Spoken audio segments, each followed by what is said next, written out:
We have $1,000 from Link's Many Awakenings saying, that dude is always sleeping. Let's go for the Link's Awakening TAS incentive and making sure cancer sleeps forever.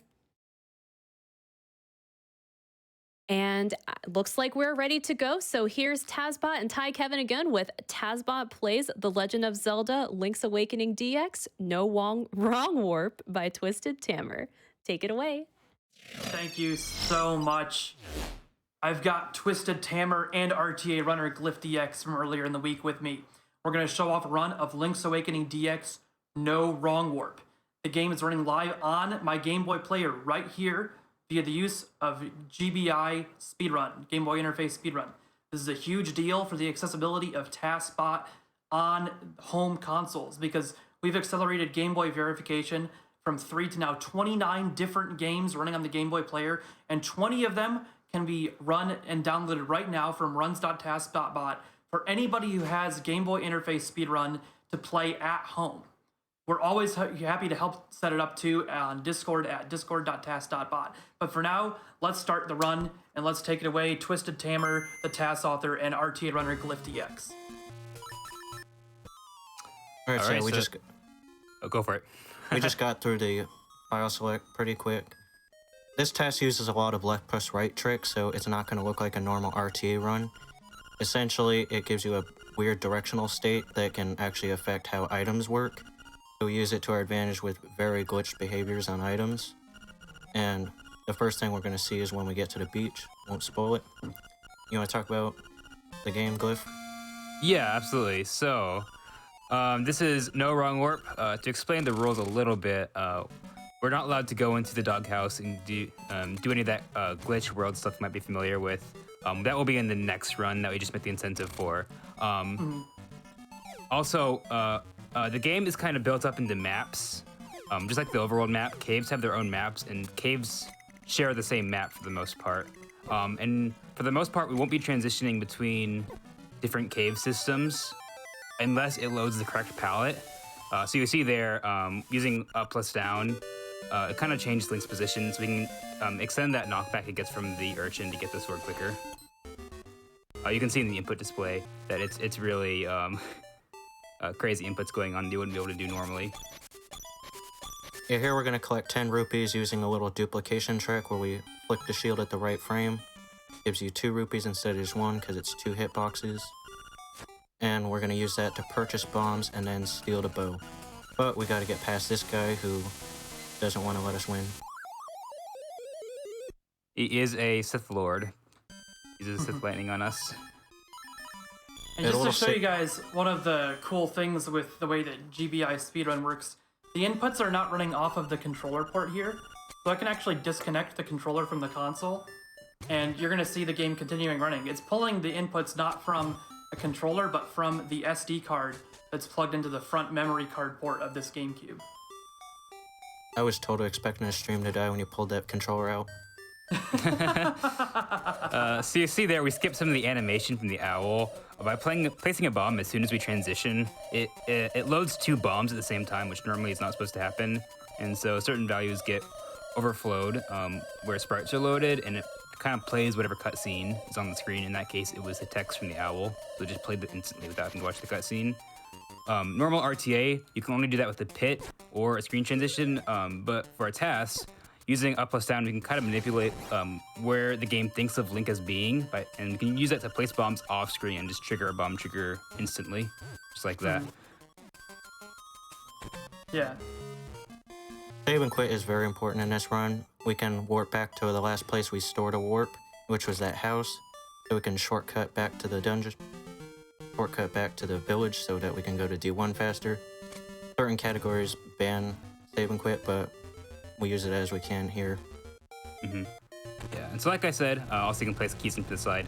But like I said, dungeons are kind of sort of on the same map, but we aren't allowed to transition between different dungeons, which you can do pretty easily with out of bounds tricks. Because it loads the wrong palette. It's a little bit too glitchy, and the last test didn't do it. So Tammer opted not to do that, but we'll be doing that with cave systems, because when you do that, it does load the correct palette. So we'll be doing it a little bit later in the run. But dungeons we'll have to enter in normally through their intended entrances. Okay, this room we need to kill these 2 spinies. You basically shield them and flip them over to make them vulnerable, but we just used up plus down to make quick work of them from across the screen. And we used left plus right shielding in that underground system to boost over the gaps without the feather. Also, you'll notice. Normally in GBISR you can't do up, down, or left plus right tricks, but in the movie playback system where we're replaying TASs, you can send inputs on the same frame in up, down, and left, right. Right.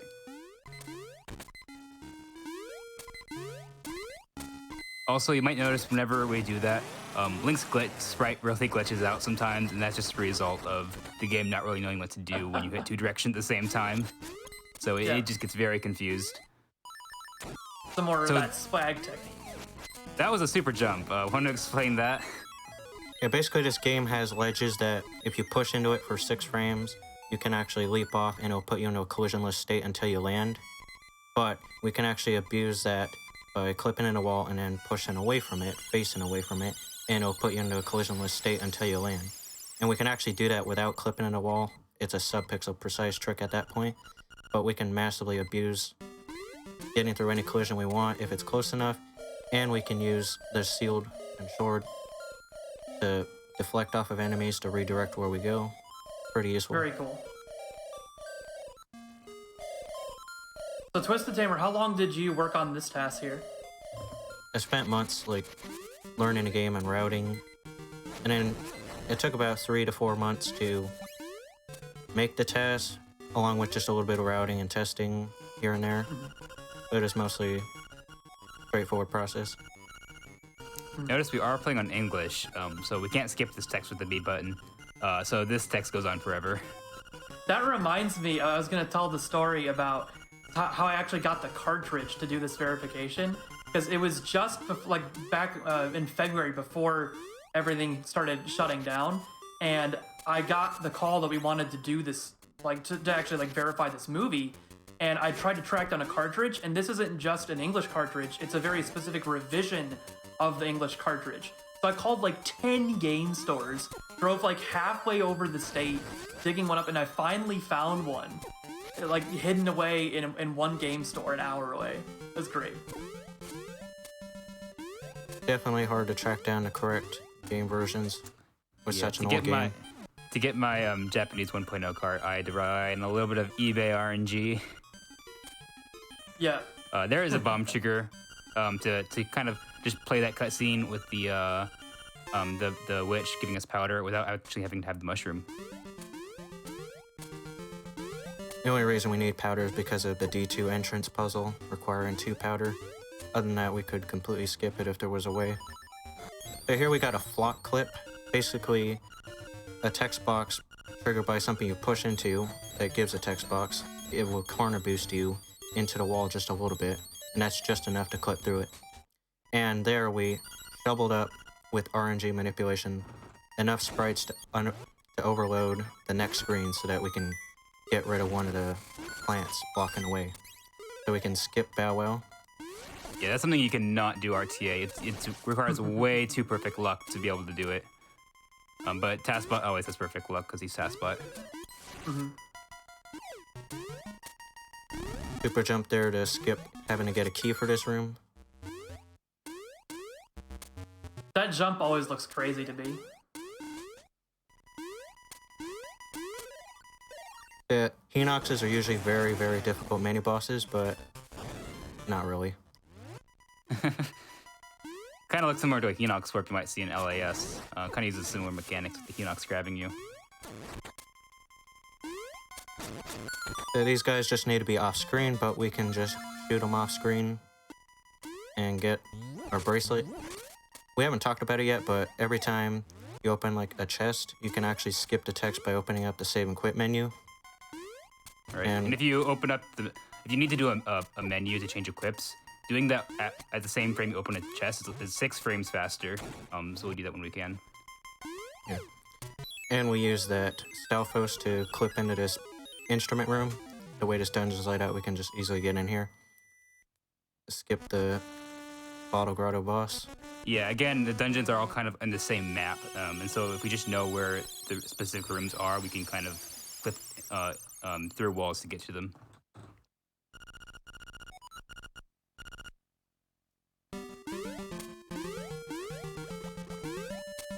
And if you guys haven't noticed yet, I'm sure you all have. I'm sure you all on the stream have noticed. But in the upper left corner, there is an input viewer live, so you can see the inputs coming through, kind of like you would usually see with TASBot live at the event on his little Nest board. But on GBI, we have it come through the video feed with the game.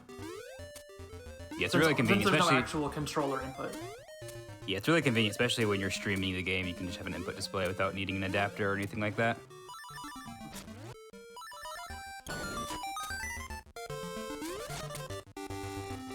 I want to explain this coming up. It's gonna be a pretty cool trick. So, in very old runs, you had to do a 5-minute or so quest that involved getting golden leaves and bring them to Richard to gain access to this maze.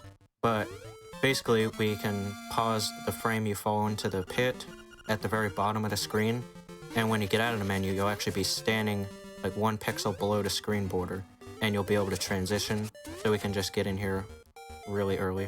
Yeah, whenever you transition on a solid tile, the game just tries to look for the first available tile that's walkable, and it just kind of pushes you onto that tile. And another little abuse of facing up to open these key blocks.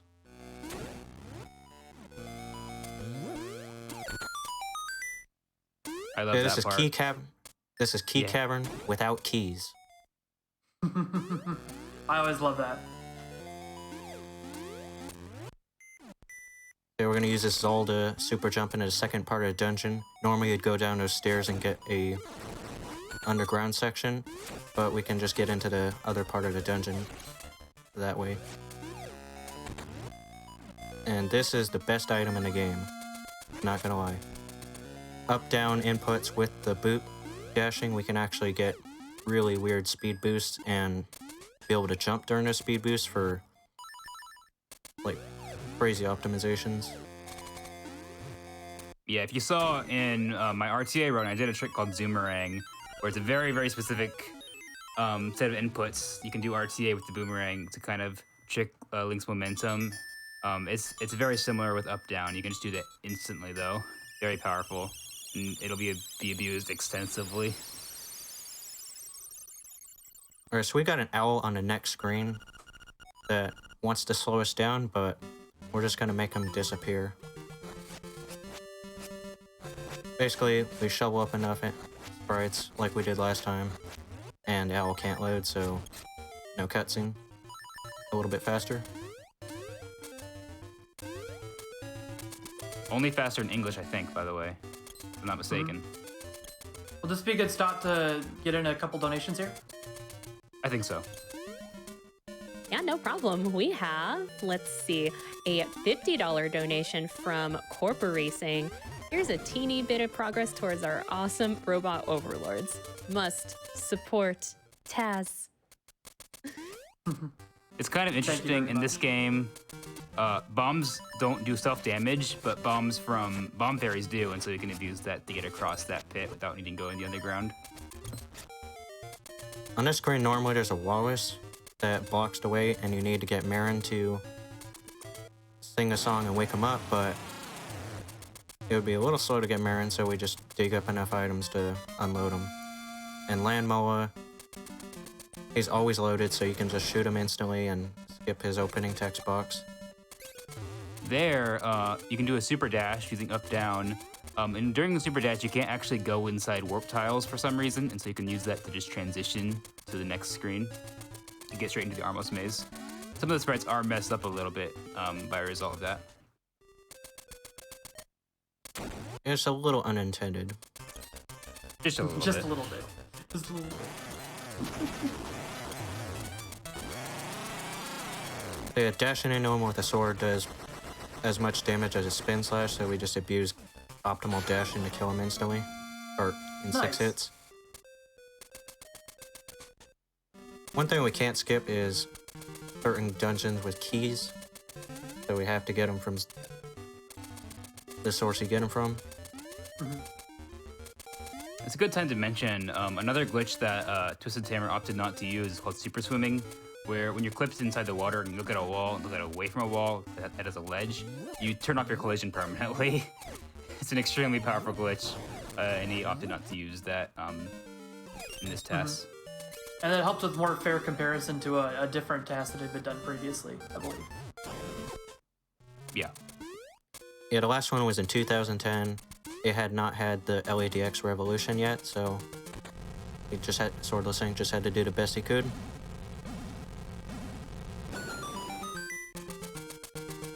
Yeah, some of the early tasks by Tompa and Swordless Link and stuff are really good. But we've had a lot of new glitches since then.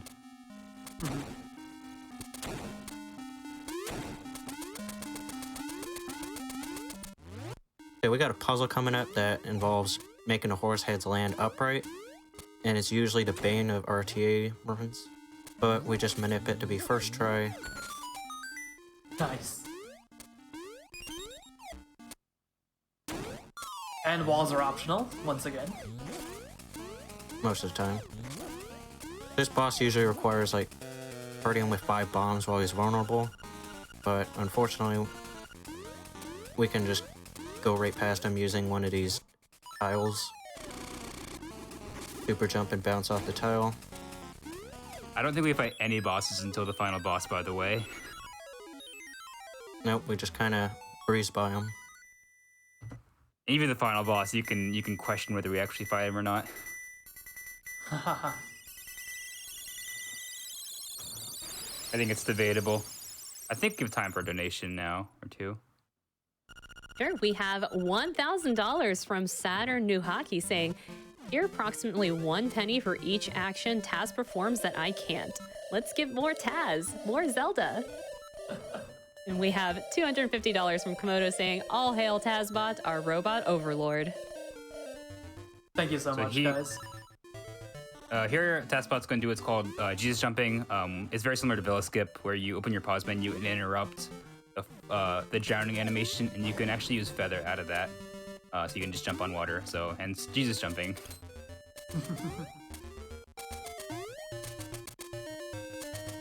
I love all the jargon that individual speedrunning and task communities come up with for their runs. So we just got in there without feather. Yeah, normally you have to swim through an... Yeah, normally you have to swim through an underwater cave to get there, and that requires swimming, so we can't do swimming. So we just had to do something else. Yeah, by jumping, you actually hit the load trigger for the Dungeon 5. And spoiler alert, we do not get feather or flippers at all in this run. So there's gonna be a lot more of that. Swimming is also optional. Yeah, not only is super swimming optional, there's swimming entirely.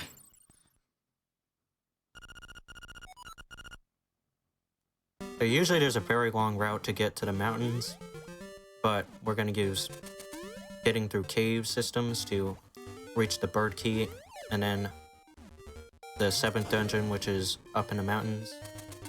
And now, what is the menu opening there for? It interrupts drowning so that we can actually stand on the water for a frame. And there we we clipped into the bottom of the screen so we could stand just below the screen and be able to do one of those dash jumps to save a few Jesus jumps. Nice. Yeah, and then transitioning between these different cave systems is allowed under this rule set because it loads the correct palette in. This is a very... Oh yeah, nice visual glitch here. Nice. Yeah, it's a very, very broken game, as you'll see in the next run that we're going to do. Yeah. So if this it requires, looks broken. Yeah, you should be excited for what comes up next. But we need some pretty heavy rule sets in order to make this game not trash, basically, where you just break everything. So this is more interesting, having to take some restrictions. Yeah, normally go for it, sorry. You normally need a metal ball to throw at these pillars, and it requires quite a lot of backtracking through the dungeon to get to a spot where you can throw it at the pillars, but bomb triggers will suffice.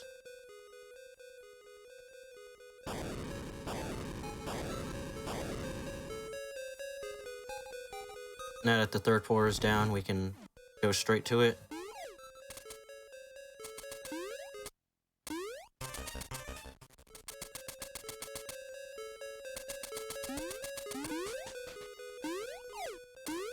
And I'm still breathing, the game's still sinking. Don't worry, guys.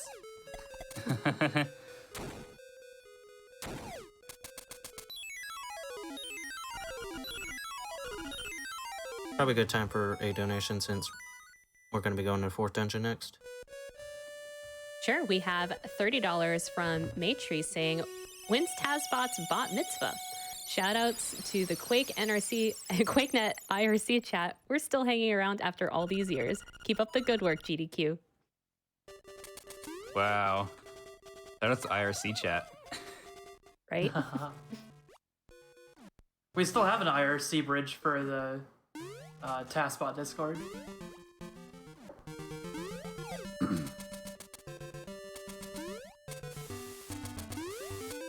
So yeah, just making our way to Dungeon 2. Or Dungeon 4, excuse me. Not sure I said 2. But we had to go through the whole... Normally you need to go into Tall Heights to get there. But with some clever super jumps, that's not necessary. Yeah, this is normally where you get the flippers, which is why this one's usually done before. If you do the game glitches, but we don't need to swim in this game, so we just go straight to the instrument.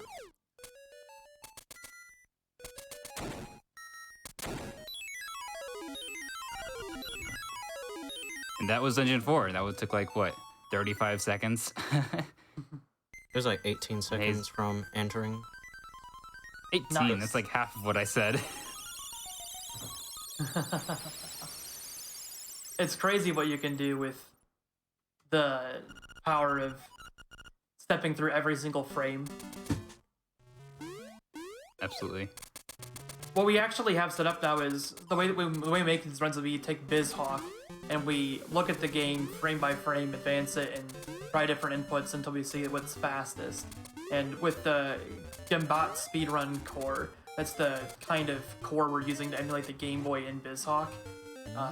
We've worked with Casual Pro Player, Alyosha TAS, DeBombstew, and Enterpenter all together to, and myself, to get that core accurate enough to be able to play these games like LADX and all sorts of other Game Boy games on the real console.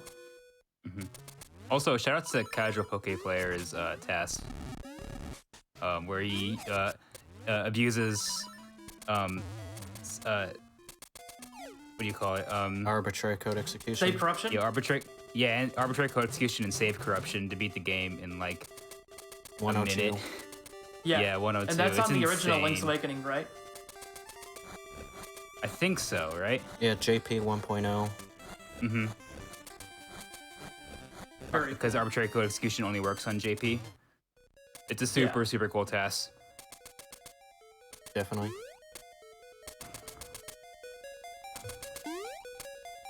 This is one of the most complex dungeons to get through casually, but we can pretty much just wall clip and super dash through walls to get almost straight up through it.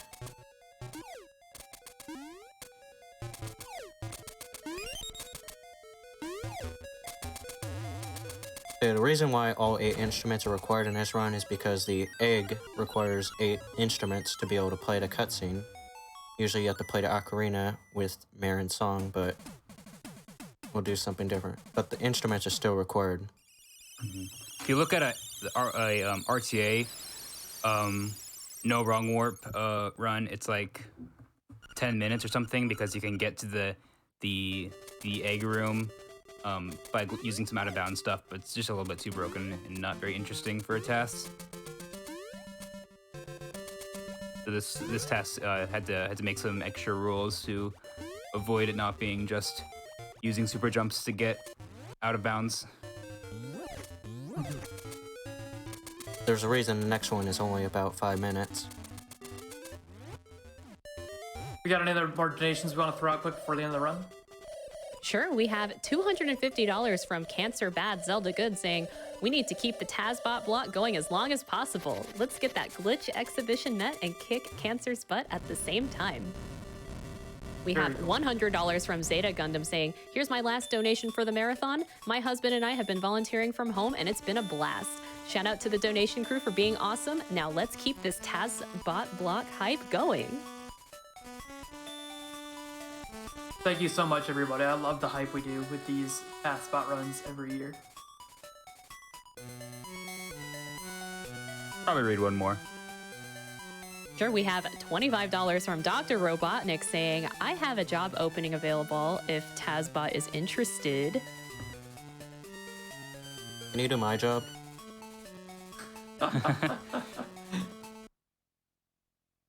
All right, so we're going to go into the egg. Notice we did not read the book, which is something you don't even do in RTA runs either, because if you don't read the book, the pattern is always set to left, left, up, right, up, left, up. And using super dashes, we can get through it very, very quickly.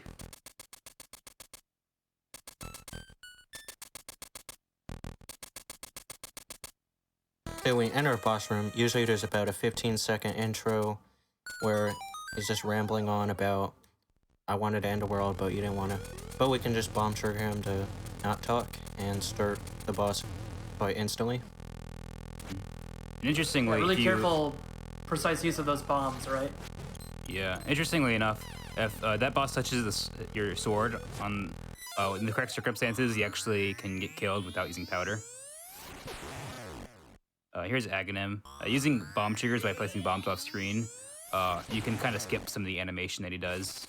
You also have to push him into the correct spot on the map so he doesn't have to take time to travel there. So it's a little bit faster that way.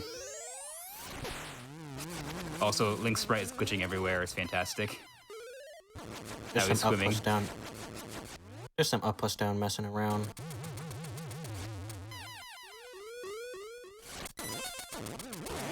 These bats are really precise and annoying, but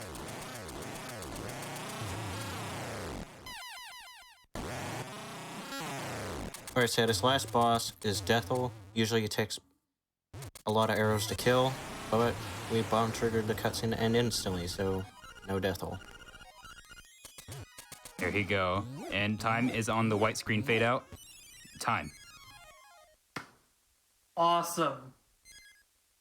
Thank you so much, TwistedTammer and GlyphDX, for commentating Twisted's TAS of the No Wrong Warp category for Link's Awakening DX. It's been a great pleasure to show you guys those last two TASes, but we're not done. We have one more. We have the Incentive Warp's TAS coming up next. Thank you very much. Let's go. There's a reason this one took 27 minutes and the next one will take 5 minutes.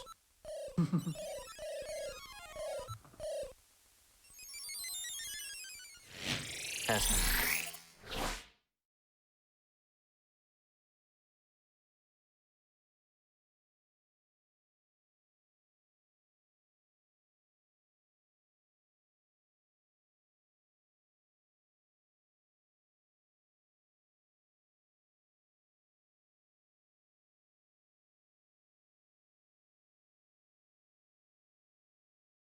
Well done and GG's. Wow, wow, wow. That was such a great run. We'll be back shortly for that bonus incentive that we all met for the bonus any percent warps. So sit tight, stay tuned. We're going to be right back to that in just a quick sec. But first, we had plenty of donations come in through that run. We have $50 from Shippington saying, TASBot makes my brain hurt and I love it. We have $100 from Little Freaky saying, TASBot, TASBot, TASBot, hype. We have an anonymous $2,000 donation saying, I want more TASBot. And more TASBot you shall get. We have $15 from White Wolf Reina saying, more TASBot because TAS block is best block. We have $250 from Dr. Seal saying, always look forward to TAS block every year. It's my favorite part of the event. We have $25 from an anonymous $25 donation saying, donating for TASBot so they'll be merciful when robots rule the lands. We have $50 from Zer Renner saying, who's a good bot? Who's a good bot? You are. Yes, you are. We have $250 from Phil saying, all hail TASBot. Love watching GDQ every year and all the good that it stands for in the world. This is my newborn son Rowan's first GDQ and hope for him to watch many more in the future. We have $75 from Niku Veo saying, TASBot is best bot. Yes, they are. We have $10 from Melentis saying, donating the cost of a coffee for TASBot for all its hard work. I'm curious what milk TASBot would have in its coffee. 1%? 2%? Oh, wait, it's definitely any percent. Greetings from Australia. Thanks to the runners and crew for all their hard work. Wow. Any percent milk? Sure. We also have $30 from Dr. John W. saying, haiku, Link's Awakening, can it all be just a dream? TASBot, do your thing. And it looks like we're ready for the TASBot Plays Zelda Link's Awakening DS bonus any percent warps. That was the bonus incentive. So let's go back and let's go. Thank you guys so much for helping us meet the LADX warps incentive for GDQ 2021, AGDQ 2021. What I've got now, first I'm going to say though, I am so sorry for that mess up with the input display. We always have some sort of technical difficulty when we do a GDQ TASBot run, and that happened to be the one this time. But we do have runs with input display on VODs and encoded in various places on YouTube to check out later if you would like. But for now, right now, we're going to throw it live with LADX Warps by TwistedTammer. And I have again TwistedTammer and GlyphDX on commentary. All right, so now our hero B is going to beat the game very, very quickly because this game is broken, and this is the reason that we need restrictions in our categories, or else they all end up looking like this. Definitely. It's going to start the same as no wrong warp, but it's going to go very differently after a shop.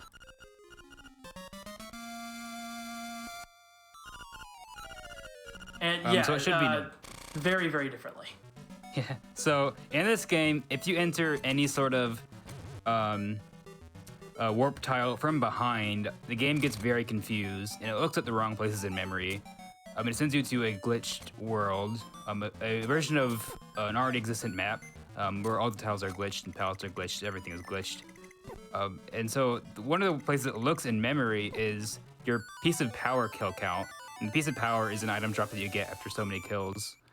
And so what map you get and what doghouse world you get is based on how many enemies you've killed. And by doing a wall clipping glitch we mentioned before, you can actually enter that doghouse world from the wrong end, and that's our preferred method of wrong warping. Yeah, in this route, we don't need the bow to kill Deathel. We're gonna do something differently. So we just gotta make this quick visit to the shop. He kills us, so we don't get the best ending, which a lot of people argue about. But it's still the fastest way to... It's worth it for the purposes of speed. Can't be perfect when you're trying to save the world. True. Saving frames, saving the world. I think TASBot knows what he wants. It's true. So we do have to kill these two enemies to increment the piece of power kill count to be where we want it. And so this is going to be what we call Doghouse 2, because we've killed two enemies. And you can see that little tuck behind, enter behind, and now we have a glitched map. The game is very unhappy right now. It is not happy with us. But in this really weird world where collision is all screwed up, tiles are all screwed up, enemies are all screwed up, there's the entrance for the egg. There you go. Now we're fighting the final boss. Right back to that final boss again. Hey, we just saw this like 10 minutes ago. What happened? But there's a different strategy you have for the final boss fight here, if I remember correctly. Yeah, the previous task used an ocarina to stun a bat, which had the same health as the final boss, which was 0, so the final boss would die. But this one, we used bomb triggers to kill the final boss. And because we're limited on how many bombs we have to be conservative about where we use them. Only the fastest places, like... Also, we get music now. We didn't get music last time, so... Yeah. Easier to entertain now. Yeah, this is a banger, by the way. It's sad that we don't get this in runs.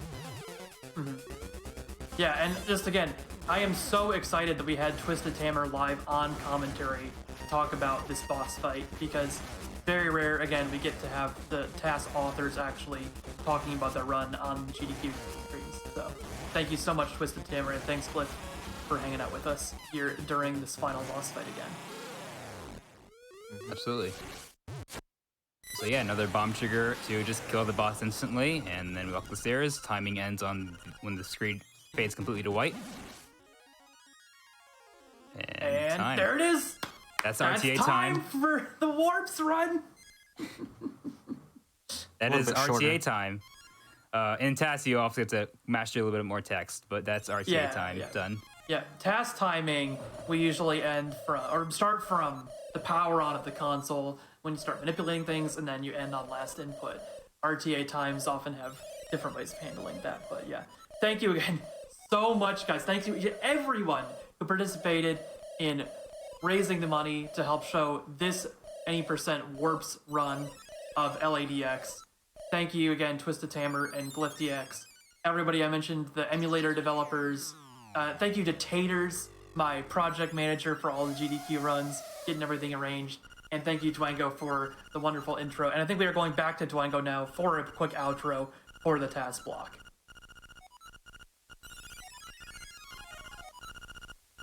Well, hello, everyone. As soon as, not sure when the camera's going to switch over to me, but I'm going to talk now anyway. I am Dwango AC. I have TASBot right behind me, actually on this side. I'm here to talk to you about some last things as we finish up the TAS block for AGDQ 2021. First of all, thank you so much for TyKevin83, who organized the content for this block, as well as everyone else who contributed. Did want to remind you, there is a t-shirt at the Yeti. You can get a TASBot t-shirt with an isometric view of TASBot. He's very cute. $5 from every shirt goes directly to the Prevent Cancer Foundation, so be sure to head over and grab that t-shirt while you can. We are doing Games Done Classic tomorrow on this stream, around 1 p.m. Eastern. Swing on by to hear about the history of TASBot runs at Games Done Quick events. I'll be there with TyKevin83 again. Should be a lot of fun. For those in chat, yes, I know, I have a COVID beard and a lot of other things. It's been a strange time for everyone. Finally, we also have a new version of TASBot coming out. This version behind me is the last you will probably see of him. We are replacing the Rob base of TASBot with something new. Stay tuned for our TASBot X project. We'll be showing you more about the history of tool-assisted speedrun content at GDQ events during what we're calling TASBot Revisited runs, where we can dig into some GDQ appearances of TASBot, get into them, see how these things worked, how the original AGDQ 2014 appearance of TASBot happened, and all those wonderful things. So be sure to check out the sneak preview of that happening tomorrow on this channel during Games Done Classic. That's all. If you would like to be part of the TAS community, maybe you'd like to get your own replay device, head on over to discord.tas.bot. And with that, this concludes the AGDQ 2021 GDQ, sorry, I said that twice, TASBot block. Thank you very much to everyone.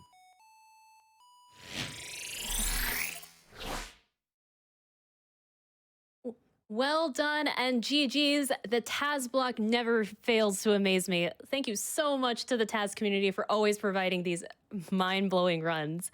And actually, speaking of mind-blowing things, we just hit that 1.9 million mark. Oh man, thank you to all of you at home donating. You are all breathtaking. Oh my goodness. And also, a reminder that our next donation incentive is the Glitch exhibition for Zelda Link to the Past, and we actually need $222,222 to make that happen. And oh man, I just had this up. We we're already at the $13,000 mark for that. So if you want to see some neato glitches for Zelda Link to the Past, be sure to get those donations in. And speaking of donations, we still have a few here from the TAS block. We have $50 from the Crank Machine saying, "This marathon is amazing. There's no contest." I see what you did there. We have $25 from Failed Gamer saying, "Gotta donate during TAS run of Zelda." Also, awesome to see these games optimized with robot like precision. Keep fighting the good fight against cancer. We have an anonymous $20 donation saying, "TASBot is always entertaining. I always enjoy watching the game break, but continue running."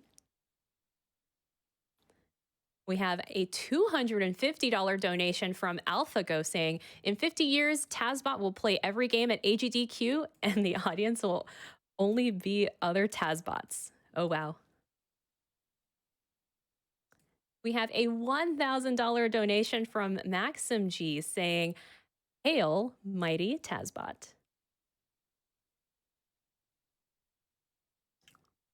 We have a $560 donation from Shirin Siraki. Sorry if I mispronounced that.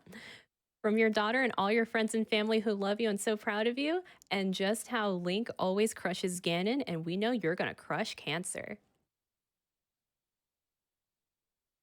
We have $250 from Floaty saying, "Let's get that glitch exhibition."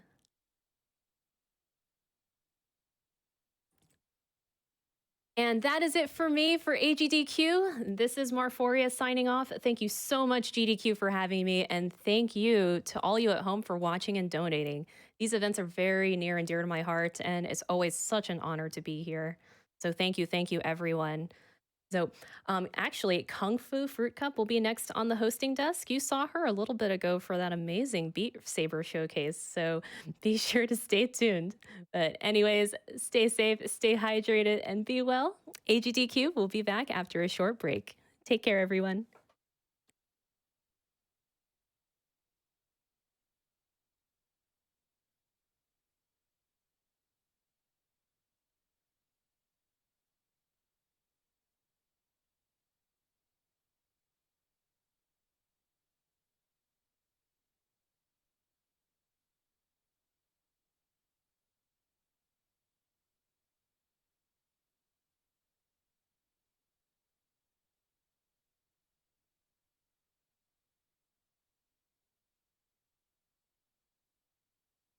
Exposure, and it's good. That's like what I wanted because I was like,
"Hello, everyone, and welcome back to Awesome Games Done Quick Online 2021, powered by Twitch."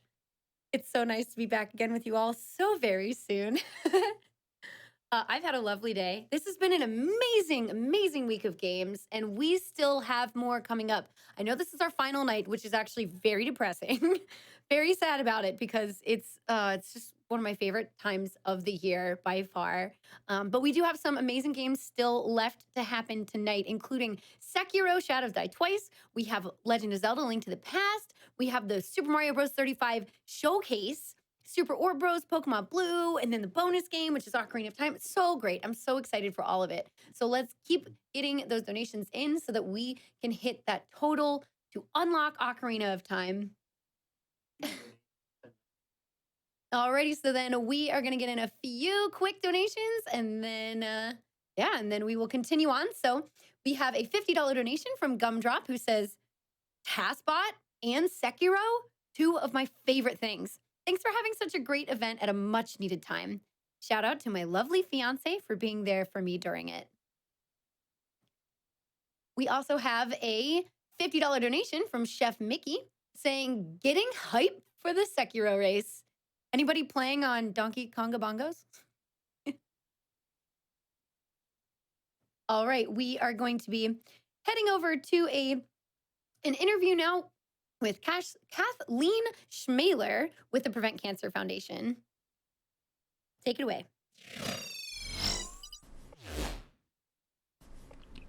Thank you, everybody, for tuning in to Awesome Games Done Quick 2021 online. I am Jhobz, or Jeff, as we'll probably be going with today during this interview, and I am joined by Dr. Kathleen Schmeler, who is going to tell us a little bit about the work that she does with PCF. So thank you, Kathleen, for being with me. Thank you for having me.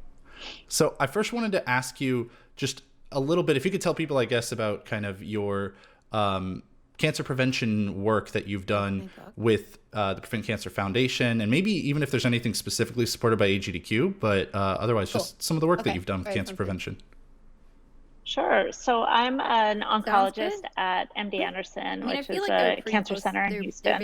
And I do a lot of work, especially related to cervical cancer and cervical cancer prevention. So it's a completely preventable disease. And so a lot of the work that we do is in areas of the United States, but then also in other countries, primarily in Latin America and in Africa. And the reason for that is cervical cancer is a preventable disease that you can get the HPV vaccination for. And then we also do screening with Pap tests. And a lot of women around the world don't have access to the screening. And then if they do get screening, have abnormal results, they don't have anywhere to go to get the treatment before it turns into cancer. So that's a lot of the work that I do. And we've been really, really grateful to the Prevent Cancer Foundation and to all of you for supporting the Prevent Cancer Foundation to do projects, particularly in Mozambique and in Africa, related to cervical cancer prevention. Yeah, I think it's so many people don't know how many types of cancer are completely preventable. You mentioned just a little bit about some of the stuff that you do to help detect and prevent the cancer. Do you want to go a little more in depth on that maybe, or potentially just what people at home should know about this kind of thing as well? Sure. So we work in two different areas, and one is developing new technologies to be able to screen faster and more cheaply, and even for women to be able to do a test at home instead of having to go to the doctor. Oh, wow. To get Pap tests. And that has always been important, but it's even more important now because of COVID. And so we work with Rice University, and the Prevent Cancer Foundation has also supported Rice with a group of bioengineers. And that's actually where I am right now, is at Rice, that we work with really closely here to develop kind of cheaper, faster tests that can be run in very, very low resource settings where you don't need electricity or a lab or specialists. So that's one area. And then the other area we do a lot of work in is actually teaching nurses and doctors, physician assistants to do all the different procedures that are needed when someone's diagnosed with a pre-cancer. So essentially they have a abnormal testing, and then they have a pre-cancer. It's not yet cancer, and if it gets treated properly, then it prevents them from ever developing cancer. So we need people who know how to do that, and then as well as better and better tools to do that with. So that's a lot of the work that we do. And we've been doing in Texas, where we're located, in South Texas, in the Rio Grande Valley, along the Texas-Mexico border. There are really, really high rates of cervical cancer. So we have a lot of projects going on there with our collaborators, the doctors and nurses who work there. And then we do almost the exact same work in Brazil, and then also in Mozambique and Africa. And a lot of these projects have been funded through all the support from your games. Yeah, so that was actually going to be my next question. It's a perfect lead in. What does the support from AGDQ mean to you personally as somebody who works kind of on the front lines with this stuff? Yeah, I mean, it's been incredible because it's allowed us pre-COVID to actually have some of our teams be able to spend time in Mozambique and Africa to actually teach the doctors and nurses to do these procedures. And then the support has also helped fund some of the research in the lab here at Rice University to develop. We do HPV testing as one of the ways we test for cervical cancer.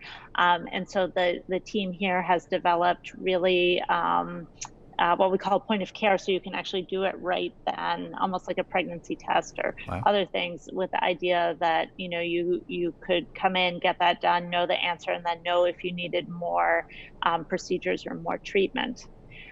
What's been really incredible about the support is that it's really helped the group here to develop a better HPV test.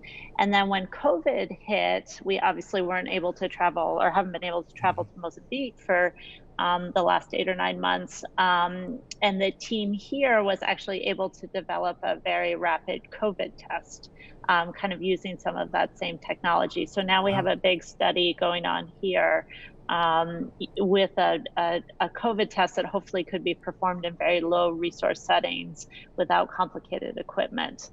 So we're testing it here in Houston, and just submitted the application to the FDA for emergency use. So we sort of pivoted a lot of the work we were doing related to cervical cancer into COVID. And again, a lot of this was started based on our support from the Prevent Cancer Foundation. So that's been really terrific, both on the cervical cancer side, but now also on the COVID side. Wow, yeah, that's fantastic. I love hearing I've heard this kind of so many times at this point from talking with a lot of people, both friends I have who are doctors and just individuals throughout the industry, hearing how much everybody their work has been able to kind of support each other throughout this entire pandemic and stuff. It's stuff that you might think like, oh, well, we need to focus on this right now, and it turns out, yeah, we actually can in all these different methods and stuff, right? So thank you so much for that. And I was curious as well, just if you had any kind of personal stories, or maybe wanted to talk a little bit about maybe the community or the individuals that will benefit from this or that have left an impact on you personally. Yeah, so because cervical cancer is preventable, every time we see someone who comes in with cancer, advanced cancer that we can't treat or cure, it's it's devastating to us. In Mozambique, because they don't have really well organized and robust screening programs, it's very, very common for women to die of cervical cancer. It's actually the #1 cancer among women there. And we have a patient who we took care of that we diagnosed and treated as part of our programs. And she came back after, having had procedures done with us and surgery done with us, to thank us. And all the nurses, everyone call her the survivor, because the programs that we're doing there are helping to cure women who previously were dying of disease. So that's been really, really gratifying for us to be able to take kind of the knowledge and skills we have somewhere like a hospital in the US where I work, or especially a big cancer center, and take them to other regions of the world and provide, that teaching and those tools to others. So that's been really, really gratifying, and obviously the funding from all of you to make that happen has been critical. Yeah, that's amazing. That's always my favorite part of doing these interviews, is just getting to hear about stories from the individuals themselves, because sometimes it's easy to get lost in the weeds of thinking of everything as big organizations working together to do a lot of work, but it's at the core is a lot of people who really make it all happen. And to get to hear those kinds of moments that you have as part of that work is always, I love to hear about it. It's always the best to me. Well, we're unfortunately pretty much out of time already, Kathleen, but I did want to kind of leave you with one final question. I believe you actually did attend AGDQ in the past, right? Do you have a favorite video game that you'd maybe like to share, or some kind of gaming story or something to share with the audience out there as we head back into the week? So I'm not sure I have a favorite video game. I sort of grew up playing, Space Invaders and Pac-Man. But I have a 16-year-old son who was thrilled to actually join me when I was able Oh, that's great. to come. And I feel like our worlds don't overlap very much these days. So he and I had an amazing trip to Washington. 2 years ago now, I guess, 2 years ago in January. So a big thank you to all of you for, bringing a mom and her 16-year-old kid into the same universe where work and family life can interact. And I don't think he'll ever go to a medical conference with me, but he was thrilled to come to that. That's great. And hopefully, hey, when it's safe for everybody to meet back in person again, we'll see you all there at another AGDQ. And one more thing I will yeah. say is I got this amazing thing to hold my badge from yes. the last one. And every now and then I will have either one of our medical students or residents or a family member who knows exactly what this is and will ask me where I got it and what my connection is. So I always tell them about Awesome Games Done Quick. Wow, that's great. And how you support cancer. I didn't even notice the lanyard. That's so perfect. Well, yeah, and I've been wearing it for 2 years, but it's very rare that someone recognizes it, but it's also very special when they do. Right. Yeah, it's fun, like finding those interactions out in the wild, as it were. Thank you, Kathleen, so much for talking with me for a little bit here and for sharing with everybody at home just why these donations are so important, why we do this, and why this work matters, why all these donations matter.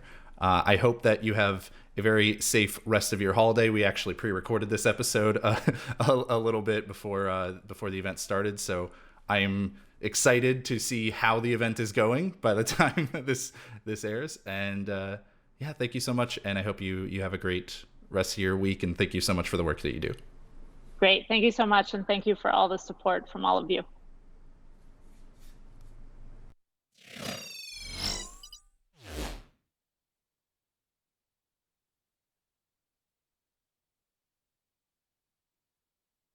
And that was a fantastic interview with Kathleen. Wonderful to hear more about the Prevent Cancer Foundation and the people involved